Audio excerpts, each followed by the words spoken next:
ఎవరికైతే premature greying జుట్టు అన్నది ఎర్లీగా తెల్లబడిపోవడం చాలా ఇబ్బంది పడుతూ ఉంటారు.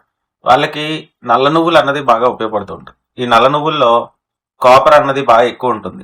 ఎక్కువ ఉండడం వల్ల అది మెలనిన్ అనే పిగ్మెంట్ ని సపోర్ట్ చేసి హెయిర్ నేచురల్ కలర్ అలా ఉండడానికి ఉపయోగపడుతుంది. అలానే ఈ నల్ల నువ్వుల్లో ఐరన్, కాల్షియం, మెగ్నీషియము, ఇంకా యాంటీ ఆక్సిడెంట్స్, B12 ఇవన్నీ కూడా ఉండడం వల్ల హెయిర్ రూట్స్ అవి కూడా స్ట్రాంగ్ అవ్వడం, ఆక్సిడేటివ్ స్ట్రెస్ కి దానికి గురవకుండా ఎక్కువగా రాలిపోకుండా కూడా సపోర్టివ్ గా ఉంటుంది అనమాట.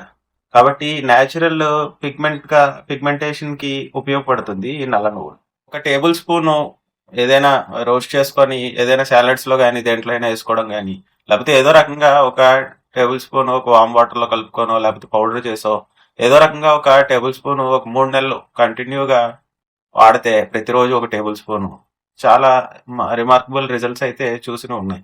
కాబట్టి ఎవరైతే ఈ ప్రిమెచ్యూర్ గ్రేయింగ్ తో ఇబ్బంది పడుతున్నారో ఈ నల్ల నువ్వుల్ని వాళ్ళ డైట్ లో యాడ్ చేసుకోవడం అన్నది చాలా ఉపయోగం. అలానే దీంతో పాటు B12, ఐరన్ కూడా డెఫిషియన్సీ లేకుండా చూసుకోవాలి. ప్రిమెచ్యూర్ గ్రేయింగ్ కి main reason B12, iron, copper, zinc ఇవి డెఫిషియన్సీస్. కాబట్టి ఒకసారి ఆ డెఫిషియన్సీ నుంచి బయటకు వచ్చారా లేదా అన్నది చూసుకోవడం మంచిది. Thank you.